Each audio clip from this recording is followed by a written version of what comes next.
Petit spoiler alerte, si tu écoutes cet épisode, je te recommande de le faire avec des oreillettes ou bien de telle manière que ton ou tes enfants ne puissent pas l'écouter. Parce qu'aujourd'hui, je te parle du gros bonhomme joufflu à la barbe blanche et au menton rouge. Je ne voudrais pas que tu te retrouves dans une position que tu n'as pas souhaitée. Maintenant que ça c'est dit, c'est parti pour mon intro habituelle.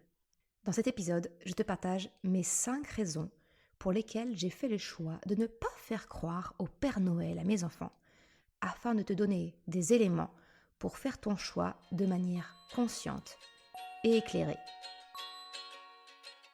Salut et bienvenue sur le podcast S'élever en même temps que son enfant. Je suis Maude, coach certifiée chez Mercredi, mais surtout maman de 3 enfants. Sur ce podcast, je t'aide à conjuguer la bienveillance avec la réalité de ton quotidien de maman. Utiliser ton choix d'une parentalité bienveillante comme un accélérateur de ton propre développement personnel. T'aider à changer de regard sur les situations que tu vis avec ton enfant pour t'en servir, pour grandir et apprendre sur toi. Salut, je suis contente de te retrouver pour ce nouvel épisode. Épisode dont le sujet me tient à cœur.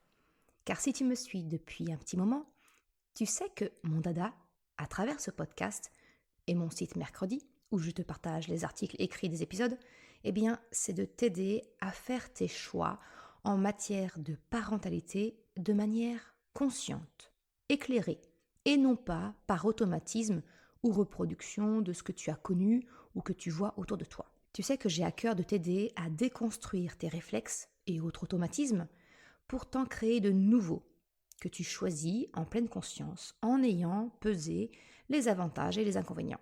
Comme je te le mentionnais en spoiler alerte, si tu as ton ou tes enfants qui peuvent entendre l'épisode, je te recommande de mettre des écouteurs ou bien de l'écouter en leur absence. Parce qu'aujourd'hui, je vais te parler du Père Noël et plus précisément te partager les 5 raisons pour lesquelles j'ai personnellement choisi de ne pas faire croire à mes enfants au Père Noël. Alors oui, je sais que nous ne sommes que début novembre et moi non plus, je n'aime pas que l'on nous pousse à nous plonger dans Noël alors même que la Toussaint et Halloween sont à peine passés. Mais je fais une entorse à mes propres convictions afin de te partager dans cet épisode des éléments qui, peut-être, nourriront ta réflexion pour faire ton propre choix sans te retrouver prise au dépourvu quand ton enfant te posera des questions. Voilà pourquoi j'aborde cette question aujourd'hui alors qu'on est début novembre au moment de la sortie de l'épisode. Trêve de blabla, c'est parti pour l'épisode du jour. Aujourd'hui, je te partage les 5 raisons pour lesquelles j'ai fait le choix de ne pas faire croire à mes enfants au Père Noël. En fait, c'est un sujet que j'ai déjà abordé sur le site mercredi.com il y a quelques années. Si ça t'intéresse, je te mettrai le lien de l'article dans la description, si tu souhaites d'ores et déjà un peu creuser la question. Mais aujourd'hui, je te révèle pourquoi j'ai fait ce choix. Et la semaine prochaine, dans le nouvel épisode, j'aborderai la question qui m'est souvent posée.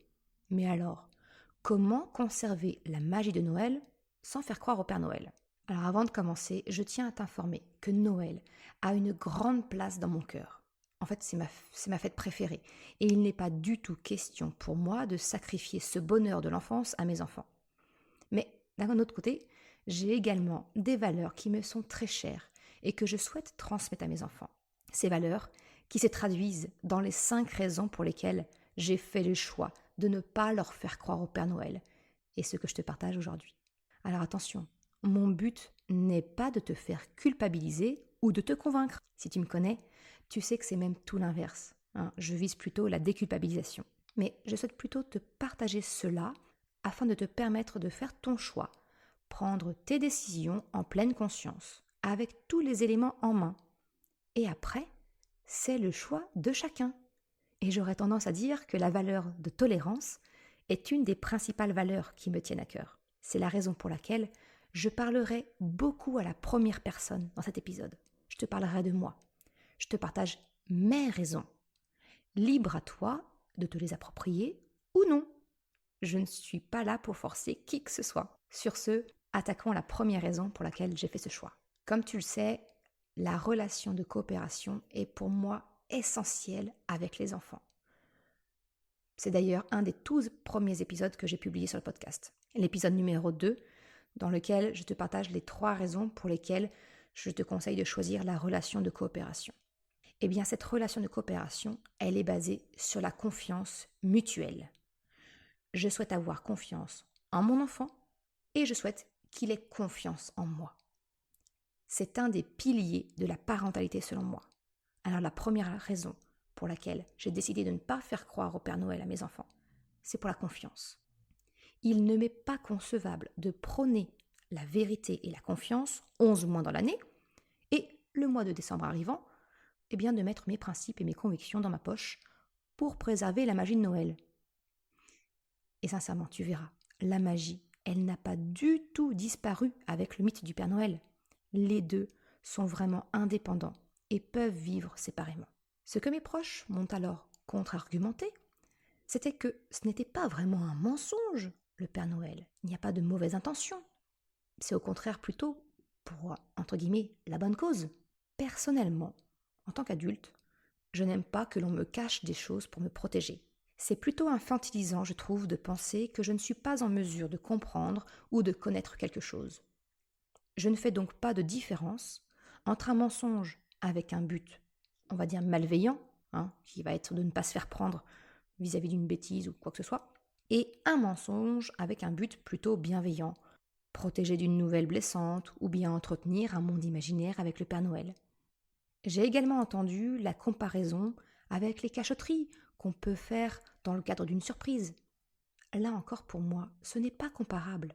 Si on me cache la préparation d'une fête en utilisant un mensonge, ce n'est pas la même chose à mes yeux, parce qu'alors je vais connaître la vérité d'ici quelques jours ou quelques semaines.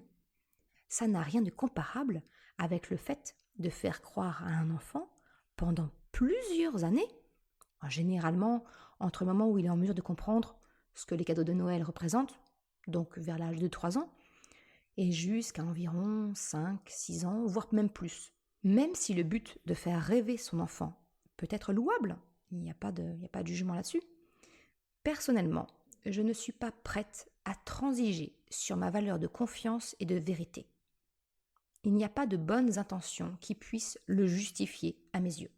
Le deuxième point qui m'a conduit à faire le choix de ne pas faire croire au Père Noël à mes enfants, eh bien, c'est dans la continuité de cette valeur forte chez moi que sont la vérité et la confiance. Il s'agit de l'exemplarité. Je ne peux pas demander à mes enfants la plus grande sincérité si je ne le suis pas moi-même avec eux. Tu le sais, je t'en parle souvent dans le podcast, mais la congruence est très importante selon moi pour créer une relation de confiance, de coopération, de sécurité avec ton enfant. Mon souhait, c'est que mes enfants ne doutent pas de mes propos, de moi, qu'ils aient confiance en moi, se sentent en sécurité concernant ce que je leur dis. Je dis ce que je fais et je fais ce que je dis. Pour cette raison, leur faire croire au Père Noël n'est pas une option envisageable pour moi. Et pour être honnête, je me suis vite retrouvée avec un sentiment d'être piégée entre mes convictions et mon désir de leur faire partager la magie de Noël. Je n'avais pas d'autre chemin tracé autour de moi, je n'avais pas d'exemple. J'ai donc tâtonné pour créer ma propre façon de faire, et c'est exactement pour ça que j'ai voulu ces 2 épisodes, celui-ci et celui de la semaine prochaine. C'est pour te partager mon cheminement, mes réflexions, pour que tu puisses avoir ta propre réflexion de ton côté. Comme je te l'ai partagé, la confiance de mes enfants est, selon moi, directement reliée à leur sentiment de sécurité. Je vais donc faire un petit aparté concernant le fait que certains enfants ont peur du Père Noël. Et franchement, quand on y regarde de plus près, c'est finalement très compréhensible et logique. Afin de protéger nos enfants, nous leur apprenons rapidement à ne pas accepter de bonbons, de cadeaux de la part d'inconnus dans la rue. Sauf qu'arrivé au mois de décembre, notre approche change radicalement pour l'exception d'une personne que ton enfant ne connaît pas et à qui nous proposons de le mettre sur les genoux pour le prendre en photo, de lui confier quel cadeau lui ferait plaisir et peut-être même qu'il lui donnera des friandises. Encore une fois, le Père Noël conduit souvent les parents à avoir une posture incohérente quelques jours dans l'année. Et pour les enfants plus timides, cela peut être franchement déroutant. Alors tu vas peut-être me dire que je suis un peu provocante. Oui, je l'avoue. Mais finalement, je fais ce que je te propose ici chaque samedi. un changement de regard en te proposant de te mettre à la place de ton enfant. Et je sais à quel point les remises en question peuvent être dérangeantes. Mais encore une fois, j'insiste, je ne suis personne pour juger. J'expose simplement les choses sous un autre angle et je te partage mon vécu. Et tu es bien entendu libre de prendre ce qui te convient et de laisser ce qui ne te convient pas. Ce petit rappel fait, pour que tu ne te sentes pas acculé surtout, je continue ma proposition de changement d'angle. Peut-être que ton enfant exprime ou pas, ou bien ressent un peu de peur dans la maison, dans le noir, le silence de sa chambre. L'imagination des enfants peut être débordante, et leurs jeux de gendarmes et voleurs peuvent se concrétiser la nuit avec des peurs liées à un sentiment d'insécurité dans la maison, dans leur chambre. En tant que parents, nous les rassurons que la porte de la maison, elle est bien fermée, les fenêtres aussi, et que vous êtes tous ensemble dans la maison, bien en sécurité. Tu me vois sans doute arriver avec mes gros sabots. Tu rassures ton enfant sur sa sécurité au sein de la maison. Et pourtant, une nuit dans l'année, il y a bel et bien un inconnu qui parvient à se glisser dans la maison, ni vu ni connu, alors que les fameuses portes et fenêtres sont bien fermées. Il y a de quoi douter un peu des propos rassurants des parents. Donc pour conclure cette première raison pour laquelle j'ai fait le choix de ne pas faire croire au Père Noël à mes enfants, tu le vois, pour moi c'est vraiment une question de congruence, de confiance entre mes enfants et moi, entre ce que je leur dis, leur demande et ce que je fais. C'est me sentir aligné entre mes convictions et ma façon d'être avec mes enfants. Alors peut-être que ton ou ta conjointe est réticent. Peut-être que tu as peur des remarques de tes proches. Déjà, avec cette première raison, qu'est la confiance, tu as déjà plusieurs arguments possibles si tu fais le choix de ne pas faire croire au Père Noël. Mais ce n'est pas tout, et je continue avec la raison numéro 2. La raison numéro 2, pour moi, c'est l'implication. Le fait de ne pas avoir à entretenir un mensonge concernant l'existence du Père Noël, te facilitera également beaucoup les choses. Tu n'as pas besoin de surveiller ce que tu dis en présence de ton enfant, si ce n'est concernant ses cadeaux de Noël, mais en plus, ça va te permettre de vivre les préparatifs de Noël complètement avec ton enfant, parce que dès lors, tu peux l'impliquer dans toutes les étapes. L'organisation du réveillon de Noël et du jour de Noël. Alors, je ne connais pas la configuration de ta famille. Par exemple, moi, effectivement, je suis mariée, mais nos deux familles habitent à plus d'une heure et demie et 2 heures de route de chez nous. Donc voilà, ça demande une certaine organisation entre nous pour savoir comment on fait.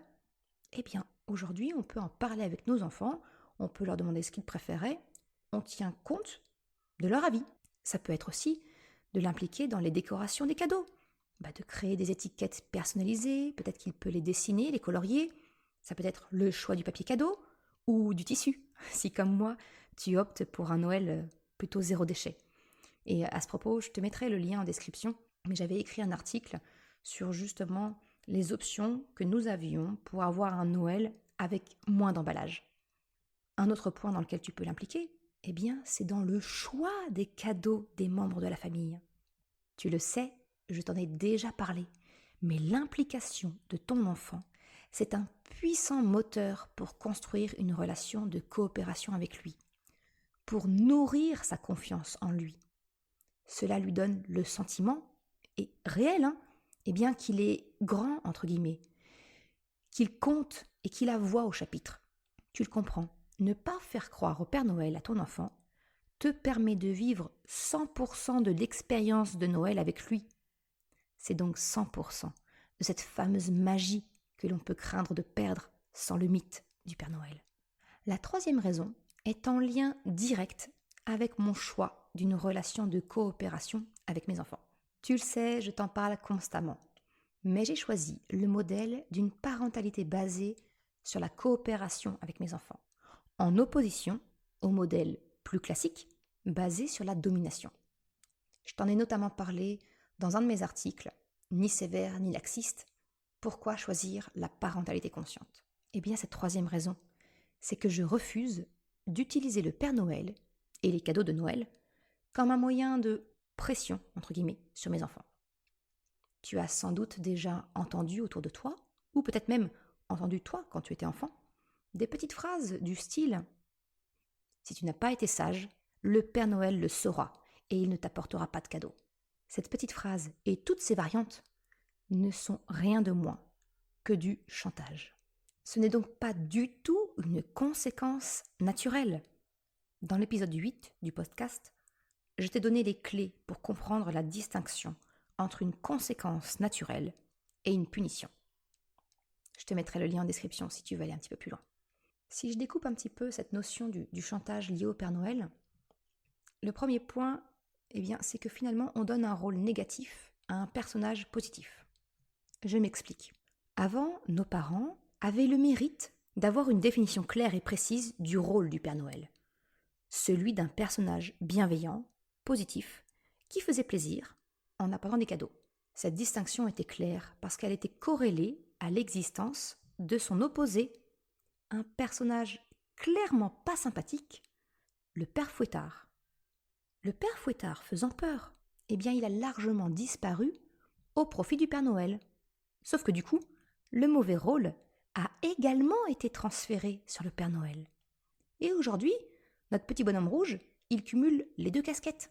Celle positive, qui cherche à faire plaisir aux enfants en leur apportant des cadeaux, mais également celle nettement moins sympathique, héritée du Père Fouettard donc, qui consiste à surveiller, sanctionner les enfants au comportement pas toujours acceptable. En gros, on a créé un personnage schizophrène qui joue en même temps le rôle du gentil et du mauvais flic. D'un côté, il manie la baguette et de l'autre, la carotte. Sauf que ton enfant, ce n'est pas un âne que tu cherches à faire avancer. Parce que le système de punition-récompense n'active pas le bon moteur de la motivation chez ton enfant. Il s'agit d'une motivation extérieure, comme je t'en ai parlé dans cet épisode 8 qui concerne les punitions. Mais également dans l'épisode 21, où j'aborde la question « Quand ton enfant ne t'écoute pas, pourquoi et comment faire ?» Je te mettrai les liens de ces épisodes en description. Si je vais un peu plus loin dans ma réflexion, et tu commences à me connaître, j'aime bien aller au bout d'une idée, faire reposer, l'obéissance, entre guillemets, de ton enfant sur un personnage temporaire, tel que le Père Noël, c'est finalement un délestage des responsabilités parentales. C'est un transfert du détenteur de l'autorité parentale. Ce n'est plus toi qui fixes les règles et veille à leur respect. C'est le Père Noël. Et oui, j'utilise bien le terme d'autorité parentale. Ce n'est pas parce que j'ai fait le choix d'une parentalité bienveillante qu'il n'y a pas d'autorité parentale, de cadre éducatif. Bien au contraire, sans cadre ni règles, nous sommes plus proches du laxisme que de la parentalité bienveillante. Pour se sentir en sécurité, ton enfant a besoin d'un cadre, de règles. Et naturellement, il aura besoin de les tester. Personnellement, j'ai fait le choix de ne pas déléguer mon autorité à un personnage qui n'est là que quelques jours dans l'année. Comme je te l'ai expliqué, les règles, le cadre, sont garants du sentiment de sécurité de ton enfant. Je ne délègue pas cette partie-là, même si cela signifie avoir le mauvais rôle en apparence, quand il s'agit de les faire respecter ou d'expliquer les conséquences naturelles. Moi et mon mari sommes les adultes de confiance et de référence pour nos enfants, pas le Père Noël. Voilà donc une raison supplémentaire pour laquelle nous avons fait ce choix. Enfin, j'ai fait ce choix, je lui ai exposé ma façon de voir, et il m'a rejoint sur les conclusions de la remise en question de notre propre vécu en tant qu'enfant. C'est plus honnête, si je te le formule comme ça, même si c'est un peu plus long. La quatrième raison pour laquelle je ne fais pas croire à mes enfants au Père Noël est également liée à une valeur qui est très importante pour moi. Le plaisir d'offrir et de recevoir. Allez, je vais le découper en deux parties. La première chose, le plaisir de recevoir des cadeaux. C'est finalement la reconnaissance envers ceux qui les offrent. J'entends souvent autour de moi que les enfants sont trop gâtés, qu'ils croulent sous les cadeaux et se comportent parfois comme des enfants n'ayant pas du tout conscience de la valeur des choses, qu'ils ne se rendent pas compte. Et pour cause, les cadeaux offerts par le Père Noël, ils arrivent comme par magie. Et qui dit magie, dit déconnexion de la réalité, de la valeur marchande, pécuniaire. Rien n'est trop cher pour le Père Noël.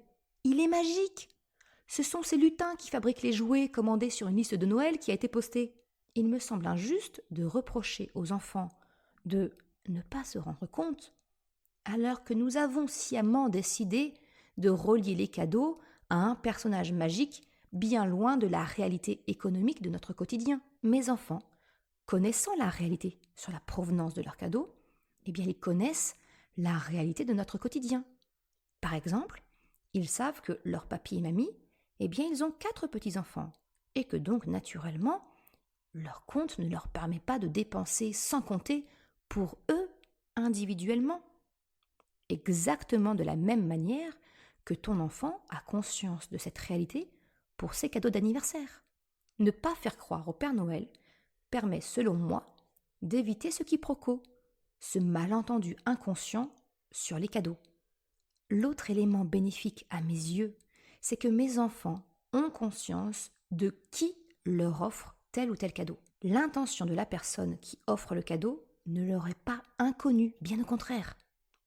L'intention est au cœur même du cadeau. Lorsqu'une tante ou un oncle offre un cadeau d'un certain type, couleur, forme, il est choisi avec le cœur, de façon personnalisée, selon les goûts de l'enfant, afin de lui faire plaisir. Au-delà du cadeau, mes enfants peuvent ainsi ressentir cette intention de leur faire plaisir, de ce cadeau personnalisé selon leur goût. Cette intention démontre l'attachement entre la personne qui offre et l'enfant qui le reçoit. Ce n'est pas un cadeau impersonnel. Il a été choisi avec le cœur et cela se ressent. Mes enfants peuvent le percevoir. Cela nourrit indirectement leur confiance en eux, car ils se sentent ainsi compris, aimés, dignes d'attention. Ce n'est pas un simple objet. Le cadeau, c'est l'objet et l'intention. Et c'est cela qui permettra à ton enfant de goûter au plaisir de recevoir et de chercher à le reproduire par mimétisme et empathie. Le deuxième plaisir, c'est le plaisir de faire plaisir, offrir des cadeaux. Parce qu'un cadeau, eh bien, il ne fait pas seulement plaisir à celui qui le reçoit. Tu le sais bien, toi. Ne pas croire au Père Noël, eh bien, ça permet à ton enfant de ressentir la satisfaction de faire plaisir à l'autre. Les enfants qui croient au Père Noël, ils n'ont pas cette opportunité supplémentaire de goûter à ce plaisir, à cette joie ressentie lorsque l'on offre un cadeau, que l'on fait une surprise à une personne. Rien que pour cette raison, je suis heureuse de pouvoir sensibiliser mes enfants à ce plaisir. C'est un levier supplémentaire pour travailler leur empathie. Tu le sais, toi, tu le connais, ce bonheur de voir que ce que l'on a préparé, ce que l'on offre à l'autre lui fait plaisir. Si ton enfant n'a pas besoin d'être préservé de la vérité concernant le Père Noël, il pourra vivre cette expérience supplémentaire pour goûter à cette joie et cultiver, peut-être ainsi, chez lui, le plaisir d'offrir. Et si tu veux aller un peu plus loin dans cette joie d'offrir, eh bien je te partage ce qu'on a fait avec mes enfants l'an dernier. Peut-être que tu as entendu parler de ce mouvement solidaire qui consistait à offrir un colis cadeau pour des personnes en difficulté. Cela portait différents noms comme Opération Cadeau du Cœur ou les boîtes solidaires de Noël. L'idée, c'était de rassembler dans une boîte des petits cadeaux utiles et des petites douceurs qui étaient ensuite distribués aux personnes sans domicile fixe ou en difficulté. Et bien avec mes enfants, on a chacun constitué une boîte avec une gourmandise, un produit d'hygiène, un livre et un petit jouet. Alors les 2 derniers étaient d'occasion, des livres et des jeux auxquels ils ne jouaient plus et qu'ils ont choisis eux-mêmes. Ils se sont sentis investis de partager leur chance et le bonheur de Noël, de jouer un peu à leur tour au Père Noël pour quelqu'un qui en avait besoin. Ne pas leur faire croire au Père Noël leur permet également de créer leur propre cadeau, que ce soit lors d'une telle opération, si elle se reproduit cette année, ou peut-être même simplement pour les autres membres de la famille. Les enfants vivent ainsi 100% de la magie de Noël, en vivant également l'expérience du côté de celui qui offre et qui ressent ce plaisir. Je termine l'épisode d'aujourd'hui en abordant le fameux argument qui revient régulièrement. Croire au Père Noël participe à l'imagination de l'enfance et peut-être es-tu réticent ou réticente à l'en priver. Ce que je comprends complètement, hein. Mais encore une fois, laisse-moi te présenter les choses sous un autre angle peut-être. Les enfants sont les rois du monde imaginaire. Ils ont cette capacité naturelle à se projeter dans leur monde, leur aventure. Ils savent comme personne se déconnecter du monde réel pour vivre intensément leurs aventures. Ce qui nous vaut bien souvent des difficultés à les faire revenir à la réalité du quotidien et de passer à l'étape suivante comme aller se mettre en pyjama ou venir à table. Ils n'ont donc pas vraiment besoin de notre aide pour construire leur monde imaginaire. Le point essentiel selon moi, c'est que les bénéfices de l'imagination résident dans le fait de construire le monde imaginaire. L'imagination, c'est l'action d'imaginer. Alors oui, je sais, ça peut paraître bête dit comme ça, mais je répète. L'imagination, c'est l'action d'imaginer. C'est pas de vivre dans un monde imaginé et décrit par quelqu'un d'autre. Un peu comme les Lego. Le plaisir réside essentiellement dans la construction. Une fois construit, monté, ton enfant va jouer un peu avec.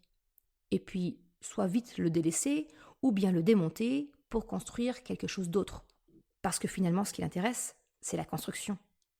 Eh bien, l'imagination, c'est pareil. C'est bénéfique pour ton enfant si c'est lui qui le construit. Le hic avec le Père Noël, c'est que ce n'est pas notre enfant qui imagine ce conte, cette histoire. C'est nous, les adultes, qui le lui transmettons. Nous construisons toute l'histoire, poussant parfois l'histoire jusqu'à laisser des preuves. Et il faut être bien honnête, c'est pour notre propre plaisir. On va laisser des preuves en laissant des cookies mangés, une tasse de lait entamée, une lettre envoyée en retour à la liste de Noël postée, etc. Sans parler du fait de se déguiser pour jouer le rôle du Père Noël. Je t'en ai un petit peu parlé justement dans ce fameux premier article que j'avais écrit, Faire croire ou non au Père Noël. Finalement, ce n'est pas l'imagination de nos enfants. Ils vivent une expérience que nous leur avons créée. Cela n'a donc rien à voir avec le bénéfice de l'imagination des enfants. Ma conviction, c'est que croire ou non est un choix qui appartient à chacun. Alors pour terminer cet épisode, concernant les 5 raisons pour lesquelles j'ai choisi de ne pas faire croire au Père Noël à mes enfants, je conclurai sur le fait que peut-être une partie de la solution pourrait consister à présenter le Père Noël pour ce qu'il est.